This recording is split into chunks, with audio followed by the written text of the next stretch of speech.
नमस्कार साथियों। तो आज है 20th ऑफ जुलाई 2026। दोस्तों आज निफ्टी 50 इंडेक्स हो सकता है कि शुरू से लेके क्लोजिंग तक फुल डे नेगेटिव में था और नेगेटिव में क्लोजिंग दिया। बट स्टिल आज ओवरऑल मार्केट की आउटलुक काफी बढ़िया था। क्यों पता है? क्योंकि आज स्मॉल कैप, मिड कैप, बहुत सारे ऐसे लार्ज कैप शेयर में भी बहुत बढ़िया रिकवर हुआ। और मोस्ट इंपॉर्टेंटली हम लोगों की जो पोर्टफोलियो है वो भी रिकवर कर गया। और इससे ज्यादा क्या चाहिए आपको, है ना? कि मार्केट इतना वीक था उसके बावजूद भी अगर आपका पोर्टफोलियो रिकवर कर गया। अब देखिए, इंपॉर्टेंट सवाल यह है कि कल मंगलवार क्या होगा। मंगलवार मतलब फिर से वही आपकी एक्सपायरी। सो एक्सपायरी के दिन बात क्या है कि मार्केट थोड़ा सा वोलेटाइल, थोड़ा सा वीक रहने की टेंडेंसी रहते हैं, बट कभी कभी रिकवर भी कर जाते हैं। ठीक है, तो इस बार में हम आलोचना करेंगे आगे वीडियो में। तो रिक्वेस्ट करूंगा आप सभी को, प्लीज वीडियो को बिना स्किप के पूरा अंत तक जरूर देखिएगा। उसके साथ साथ दोस्तों, इस वीडियो की आखिरी जो 3-4 मिनट पे हम इंडेक्स के बारे में थोड़ा डिटेल में एनालिसिस करेंगे। मिस मत करना उस पार्ट को, ठीक है? आइए सर, सबसे पहले चेकआउट करते हैं कि आज हमारे मार्केट एनालिस्ट दोस्त ने क्या कहा। देखिए, आज इस टॉपिक को कवर किया एसबीआई सिक्योरिटीज की तरफ से एक एनालिस्ट ने। अच्छा, क्योंकि शुक्रवार के दिन हमने देखा था मार्केट एकदम रिकवर कर गया और आज मार्केट खुला ही था इतना नीचे। उसके बाद थोड़ा थोड़ा रिकवर करने की कोशिश, बीच में अनफॉर्चुनेटली नेगेटिव में क्लोजिंग दिया। तो जिसके बेस पे इन्होंने उन सब लेवल को एज अ रेजिस्टेंस मेंशन किया जहां पे शुक्रवार के दिन क्लोजिंग दिया था, यानी लगभग 24,370 से लेके 24,400, याद है? और नीचे की साइड में, मतलब लोअर साइड में, इमीडिएटली जो सपोर्ट जोन मेंशन किया जहां पे आज एक्चुअली सपोर्ट मिला, यानी 24,130 से लेके 24,100। साथ में देखिए ये भी कहा कि अगर वो जो रेजिस्टेंस है 24,400, इसको अगर क्रॉस करके चला जाता है ऊपर की तरफ, तो कहीं ना कहीं 24,550 से लेके 24,700 तक भी पहुंचने की चांस है। वैसे दोस्तों क्या लगता है? देखिए, ओवरऑल मार्केट की आउटलुक पॉजिटिव है। तो आशा रखता हूं कि अगर कल सुबह, मतलब मार्केट ओपन होने तक, कोई बहुत बड़ा गोलमाल नहीं हुआ जियोपॉलिटिक्स में, तो कहीं ना कहीं मार्केट रिकवर कर सकते हैं। भले ही कल एक्सपायरी रहा, फिर भी मैं कह रहा हूं। अच्छा, बाय द वे देखिए, सेम टॉपिक को कवर किया मनी कंट्रोल की तरफ से दूसरे एक और एनालिस्ट ने बाजार के बारे में अपना एक विचार रखा, टेक्निकल व्यू। देखिए, Nifty 50 likely to stay range bound below 24,400, यहां पे भी सेम लेवल को ही पॉइंट आउट किया है।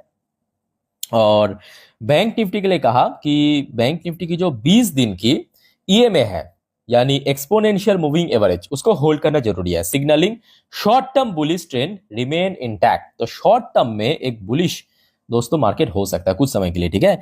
और साथ में देखिए कुछ रेंज भी मेंशन किया, जैसे कि अपर साइड में 24,350 लेके 400, और फर्दर अगर ऊपर की तरफ मूवमेंट दिया तो सेकंड एनालिस्ट ने कहा 24,800 से इवन 25,000 तक भी जाने का चांस है। लोअर साइड में इमीडिएटली सपोर्ट पॉइंट मेंशन किया 24,200 और नेक्स्ट सपोर्ट पॉइंट 24,000 को ही मेंशन किया, ठीक है? खैर, इस टॉपिक को हम दोस्तों इस वीडियो की आखिरी 3-4 मिनट पे अच्छे से डिटेल में चर्चा करेंगे। अब चलिए कुछ इंपॉर्टेंट इकोनॉमिकल डेटा, कुछ इंपॉर्टेंट जानकारी मार्केट के बारे में शेयर करता हूं, समझाता हूं। थोड़ा पेशेंसफुली दोस्तों आप लोग सुनिए, समझिए और ऑब्जर्व करना, ठीक है?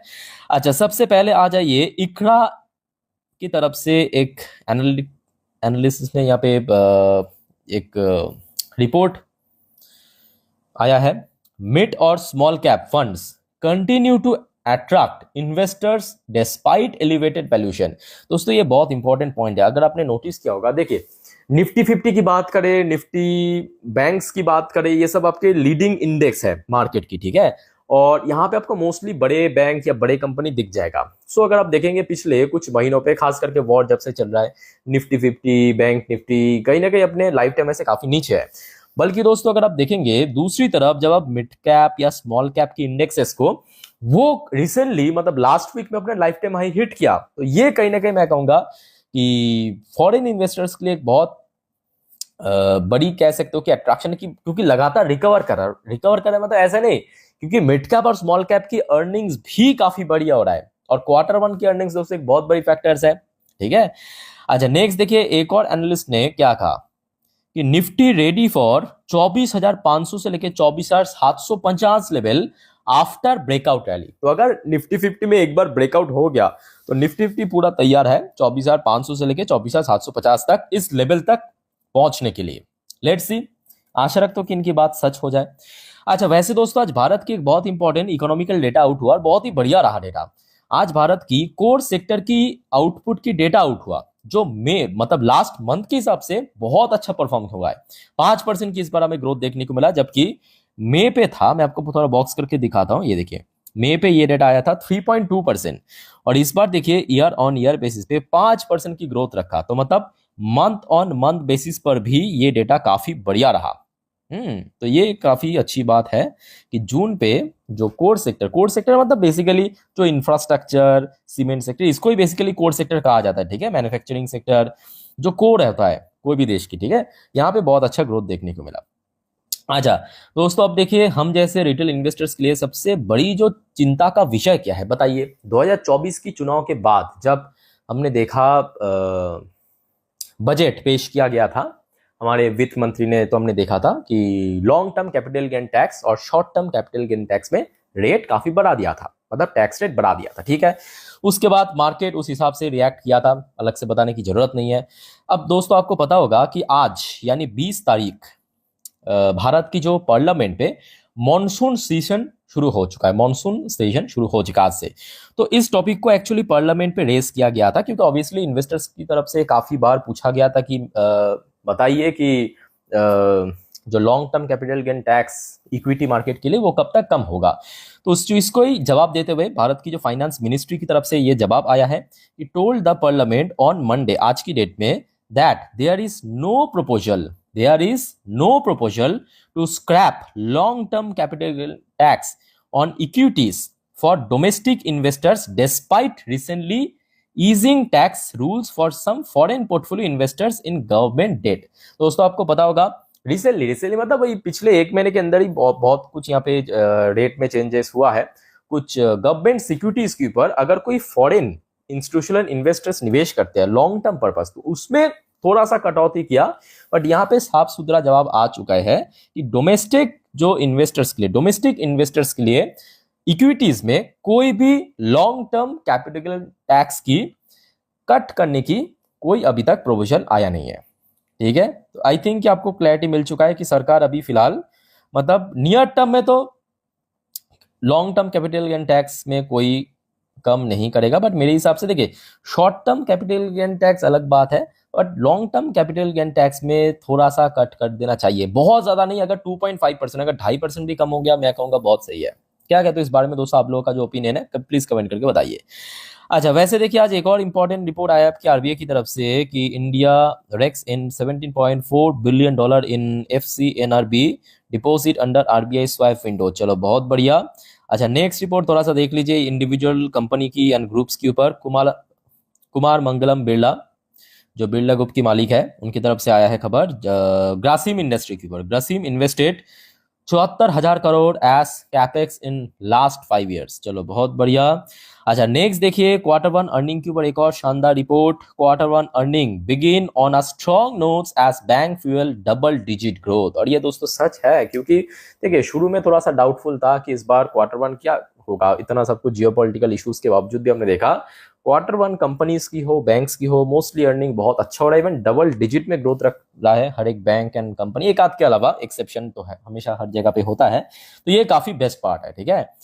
अच्छा नेक्स्ट देखिए भारत में जो net FDI foreign direct investment की इनफ्लो अभी भी देखने को मिल रहा है, जो कि लगभग फाइनेंशियल ईयर 27 तक $15 बिलियन तक हिट कर जाएगा। ये एक अप्रोक्सीमेटली डेटा आउट हुआ, ठीक है। अच्छा दोस्तों आगे बढ़ते हैं। अच्छा वैसे दोस्तों आपको मैं जो लास्ट वीडियो में कह रहा था कि आज पेटीएम की रिजल्ट आउट होने वाला है, लास्ट वीडियो तक आउट नहीं हुआ, तो मैं आखिरी टाइम जब देखा था ना तब भी आउट नहीं हुआ था। एक बार मैं आपको आपके सामने ही दिखा देता हूँ लाइव, अगर आ गया तो मैं यहाँ पे दे दूंगा। हाँ चलो चलो आ चुका है, बढ़िया। जो आपको मैं कह रहा था अभी लाइव दे दूंगा, जस्ट अ मिनट। ये देखिए जस्ट अभी ये रिकॉर्ड करते करते आया है 1 मिनट पहले, अभी ये वीडियो रिकॉर्ड कर रहा हूँ 10:06 पे। अब देखिए कितना बढ़िया टाइमिंग है, 10:05 पे आया है 14 MB की PDF, जस्ट अ मिनट। थोड़ा सा डाउनलोड होने दीजिए, उसको बाद हम सीधा PDF में जाके आपको दिखा दूंगा। क्योंकि बोनस था ना तो बहुत लोग काफी एक्साइटेड भी है कि भाई बोनस कितने रेशियो में दे रहा है। एक बार मैं आपको दिखा देता हूँ, जस्ट अ मिनट मुझे थोड़ा सा यहाँ पे देख लेने दीजिए। पहले तो रिजल्ट, बोनस बोनस बोनस के बारे में किधर लिखा है, ये तो IPO वगैरह वो सब है। बोनस इस पेज में नहीं दिया क्या, शायद नहीं, अभी तक तो दिखा नहीं। बोनस के बारे में तो कुछ ना कुछ देना चाहिए था, ठीक है। डोंट वरी, आप अगर बाद में दिख गया तो कोई दिक्कत नहीं, मैं आपको जानकारी मिल जाएगी इतना कंफर्म है, ठीक है। चलिए रिजल्ट ही चेकआउट कर लेते हैं, ठीक है। अच्छा आ जाइए, कंसोलिडेट फाइनेंशियल रिजल्ट इस बार इंपॉर्टेंट है क्योंकि लास्ट टाइम हमने देखा था कंपनी प्रॉफिट में आ गया था, ठीक है। अच्छा यहाँ पे थोड़ा नोट करना, जितने भी नंबर सारे इन करोड़ पे है तो कोई दिक्कत नहीं है। आ जाइए, सबसे पहले कंपनी की टोटल इनकम इस क्वार्टर में जनरेट हुआ है। मैं आपको थोड़ा मैक्स जूम करके दिखाता हूँ, 2630 करोड़, 2630 करोड़ की इनकम कंपनी जनरेट किया, जो पिछले साल था 2159 करोड़। तो सिंपल इक्वेशन, ईयरली बेसिस पे बहुत अच्छा ग्रोथ रखा, इवन क्वार्टरली बेसिस पर भी दोस्तों बहुत तगड़ा ग्रोथ रखा, 2442 करोड़ से बढ़ के 2630 करोड़ पे पहुंच चुका है। चलो बढ़िया। एक्सपेंस की बात करें, एक्सपेंस तो थोड़ा सा तो इंक्रीज होगा ही, बट हाँ सही रेट में इंक्रीज हुआ, मतलब टोटल इनकम से ज्यादा बढ़ा नहीं है, ठीक है। 2016 करोड़ से बढ़ के 2383 करोड़, जो कि क्वार्टरली बेसिस पे भी इंक्रीज हुआ, पर स्टिल इनकम के ज्यादा नहीं। अच्छा ये अब देख लेते हैं सब टैक्स कैलकुलेट करने के बाद प्रॉफिट कितना जनरेट हुआ। चलो बहुत बढ़िया, बहुत बढ़िया। लास्ट ईयर में कंपनी की पहला प्रॉफिटेबल मतलब प्रॉफिट बनाया था 123 करोड़ की, इस बार 220 करोड़, 220 करोड़, यानी ऑलमोस्ट 80% के आसपास हमें ईयरली बेस पे प्रॉफिट ग्रोथ देखने को मिला, और इवन क्वार्टरली बेसिस पर भी 183 करोड़ से बढ़ के 220 करोड़ हो चुका है। तो ये दोस्तों पेटीएम की शेयर होल्डर के लिए बहुत खुशखबरी, और साथ ही साथ इसका जो अर्निंग पर शेयर है वो 3 क्रॉस कर चुका है, जबकि पिछले साल 2 के नीचे था और लास्ट क्वार्टर में 3 के नीचे था, इस बार 3 3.5 के आसपास आ चुका है, ठीक है। तो ये रहा दोस्तों पेटीएम की रिजल्ट। वैसे कैसा लगा आपको कमेंट करके बताइए, बट पता नहीं यहाँ पे बोनस तो देना चाहिए था, यहाँ पे बोनस की तो कोई भी नामो निशान नहीं लग रहा है। बोनस शायद दूसरे पीडीएफ में देगा जो अभी अपलोड नहीं किया, क्योंकि जस्ट एक ही मिनट हुआ है ये पीडीएफ, ठीक है। अच्छा डोंट वरी, मैं आपको बोनस दे दूंगा अगले उस पे, ठीक है। डोंट वरी, एक बार मैं आपको फिर भी रिफ्रेश करके दिखाने की कोशिश करता हूँ। इस पीडीएफ में तो नहीं था बोनस, बोनस या स्प्लिट कुछ तो दिया था ना, बोनस ही शायद दिया था। नहीं, दूसरे पीडीएफ अभी आया नहीं है, ठीक है, शायद आ जाएगा बहुत जल्दी, डोंट वरी। चलो दोस्तों आगे बढ़ते हैं, यहाँ तक क्लियर हो चुका है। चलो अच्छा, फिलहाल यूएस मार्केट थोड़ा सा डाउनसाइड मूवमेंट दे रहा है, जरूर थोड़ा सा तो डाउनसाइड मूवमेंट चल रहा है, मतलब शुरू हुआ था यहाँ पे, अभी लगभग यहाँ पे चल रहा है 12:40 पे 0.18% नीचे। और दूसरी तरफ नैस्डैक कंपोजिट की पोजीशन फिर भी सही है, नैस्डैक 0.85% ऊपर। अच्छा क्रूड ऑयल फिलहाल स्टेबल है, क्रूड ऑयल में कोई बहुत बड़ा ऊंच नीच देखने को नहीं मिल रहा, क्रूड ऑयल लगभग वही 88 के आसपास ही चल रहा है। चलो बहुत बढ़िया, देखते हैं कि सुबह किस लेवल पे ओपन होता है, उसके ऊपर भी बहुत कुछ डिपेंड जरूर करेगा। अच्छा गोल्ड की प्राइस भी काफी स्टेबल है, गोल्ड में भी कोई बहुत बड़ा चेंजेस देखने को नहीं मिल रहा है। सिल्वर वैसे रिकवर कर रहा है, सिल्वर अगर आप देखेंगे फिलहाल 1.5% रिकवर कर चुका है ऑलरेडी, सिल्वर 1.5% रिकवर कर चुका है, ठीक है। अच्छा इंडियन करेंसी की वैल्यूएशन लगभग स्टेबल है, इसमें कोई अभी चेंजेस देखने को नहीं मिल रहा है पिछले कुछ दिनों से। अच्छा कुछ इंडियन कंपनी की पोजीशन नोट करना, विप्रो एडीआर वर्जन जैसे कि 1% नीचे चल रहा है, आपके इन्फोसिस की एडीआर वर्जन ऑलमोस्ट रिकवर कर चुका है, शुरू में देखिए नीचे ओपन हुआ था, उसके बाद बैक टू बैक अभी रिकवरी चल रहा है, ऑलमोस्ट रिकवर कर ही चुका है, ठीक है। बट दूसरी तरफ दोस्तों आईसीआईसी बैंक की देखिए एडीआर वर्जन तो रिकवर कर रहा है, ध्यान से देखना, आईसीआईसी बैंक की एडीआर वर्जन 0.81% ऊपर, बट जैसे ही आप नीचे की तरफ देखेंगे एचडीएफसी बैंक की एडीआर वर्जन थोड़ा सा नीचे चल, थोड़ा मतलब एक्चुअली 9% नीचे। देखिए तो आज इंडियन मार्केट में एचडीएफसी बैंक 5% नीचे क्लोजिंग दिया, ठीक है। आप पूछेंगे तो यहाँ पे 9% क्यों पहुंच गया, देखिए इसके पीछे एक और कारण है। रिसेंटली मतलब शाम के वक्त क्या हुआ, एचडीएफसी बैंक के मैनेजमेंट की तरफ से कहा गया, क्योंकि एचडीएफसी बैंक अभी कोई सीईओ नहीं है, चीफ एग्जीक्यूटिव ऑफिसर, ठीक है, जो न्यू सीईओ हायर करने की जो प्रोसेस है उसमें थोड़ा सा टाइम लग सकता है। ये जानकारी मिलने के बाद एचडीएफसी बैंक की शेयर और अलग से थोड़ा सा और नीचे पहुंच गया, ठीक है। तो कल देखिए एचडीएफसी बैंक पर मैं कहूंगा बहुत कुछ डिपेंड करेगा, अगर सब कुछ सही रहा तो कोई दिक्कत नहीं है, बट एचडीएफसी बैंक दोस्तों कल थोड़ा सा मार्केट को थोड़ा सा पेन दे सकता है, ठीक है।